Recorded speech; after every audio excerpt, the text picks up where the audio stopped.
Do not photograph the eyes of a dead body. I'm serious.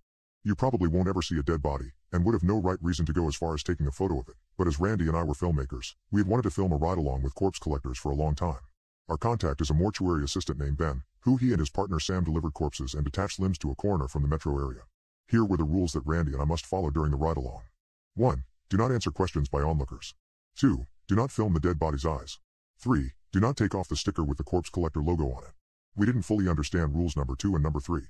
Randy and I saw plenty of gory crime scene photos with the dead body's eyes clearly shown. But we agreed to follow the rules. We had 3 stops for the night. At the first stop, Ben and his partner Sam had to dive into a small dirty canal to retrieve a murder weapon.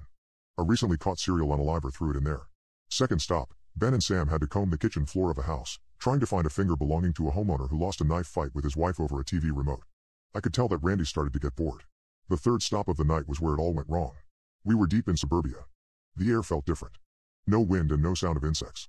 A dog could be heard howling in the distance. A police car passed us while we were walking to the scene. A cop rolled down his window and pointed to a small alley that led to a playground behind a row of townhouses. He said what led me to rethink my decisions heading out here. Your dead body walked that way. All 4 of us were confused about what he meant. When we got there, we saw a crowd gathered at the playground. Ben and Sam pushed through, and Randy and I tried our best to pretend that we were with them. Then we saw him, an old man with a cleaver buried in his head. It was like he didn't know he was dead and was still walking. He kept pushing people away from him. His strength was surprising for someone who was already dead. He shoved a large man to the ground. A woman in the crowd kept yelling, "Where are you going? Please stop." The man with a cleaver in his head finally took a seat on a bench. According to one of the onlookers, that was where he feed the ducks every evening. I was so shocked at the sight, I didn't notice Randy moved past me. Randy went right up into the old man's face and just started filming. Violating rule number 2.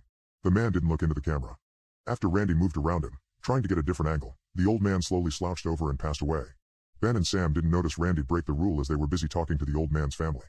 When Randy and I got back to the truck, Randy played back the raw clip he filmed on his DSLR, his face full of excitement. When we got to the clip of the old man, it showed the old man staring directly right into the camera, right at us. I was so startled my heart skipped a beat. Randy almost dropped the camera. We turned to look at each other. Blood drained from our faces. After leaving the scene, we didn't tell Ben and Sam what happened. We were at a traffic light in a pretty remote area, and suddenly a pack of dogs appeared behind us and started barking at our truck. Both Ben and Sam looked at the dogs, confused. Suddenly, Sam started freaking out when he looked in the rearview mirror. Sam got out of the truck, opened the passenger door, and dragged Randy out by his shirt collar. We were confused about what was going on. Ben and I got out too.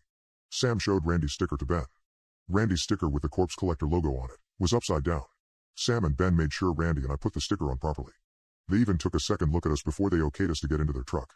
The fact that it was upside down must be deliberate. Randy violated rule number 3 intentionally. Turns out, the corpse collector logo has an ancient symbol incorporated into it. The symbol could ward off evil spirits. It was all over their truck. It was all over their uniform. Sam threatened to leave Randy in the middle of a road surrounded by woods at night. Randy started to apologize profusely. He admitted that he put it upside down just to see what would happen because so far the night had been so boring. Sam yelled that the upside down symbol is an invitation and that we were now marked. While Ben tried to calm him down, Randy and I can't help but look at the dogs. The dogs were not barking anymore.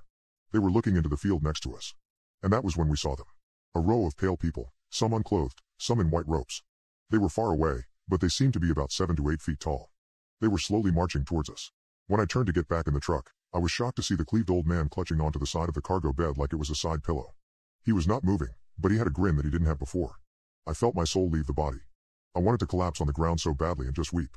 I turned to look at Ben and Sam to gauge their reaction. Ben just sighed and shoved the old man's body deeper into the bag and zipped it up completely. Sam finally allowed Randy back into the truck but said that they will drop Randy off at the dorm. I looked at the row of pale people and was creeped out by how suddenly they were much closer they were to us now. Up close, it was clear that none of them had eyes. While Sam was about to go, a call came in. The dispatcher asked Ben and Sam to go to a nearby school where a drunken man with a gun climbed onto a flagpole demanding to see his ex-wife. Ben, however, radioed in and said they have to make a detour and drop Randy off at the dorm first because he was marked by evil spirits.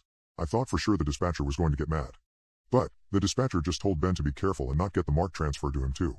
I was amazed at how they talked about this so casually. Randy himself was quiet. He knew that Ben and Sam didn't have to drive them back to the dorm, but they did anyway. Once we were on the road that led right to our dorm, Randy became braver. He asked what it meant to be marked, and if there was something he could do. Ben gave Randy a sticker with the corpse collector's logo on it and told Randy to put it on the door of his dorm room and not open the door for anyone. Randy jumped at the sound of the dog howling and he started to cry. Ben and Sam were unmoved. Randy started to get mad and claimed that he heard what the dispatcher said. That he could transfer the mark to others.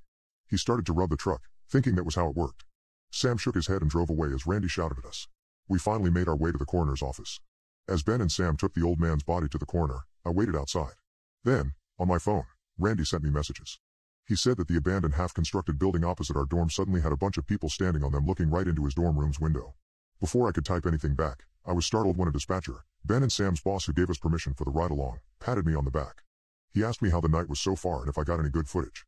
I nodded, then took out my camera, hoping to show him some footage. My heart dropped when I saw that all the 100-plus video clips had 0 bytes of memory.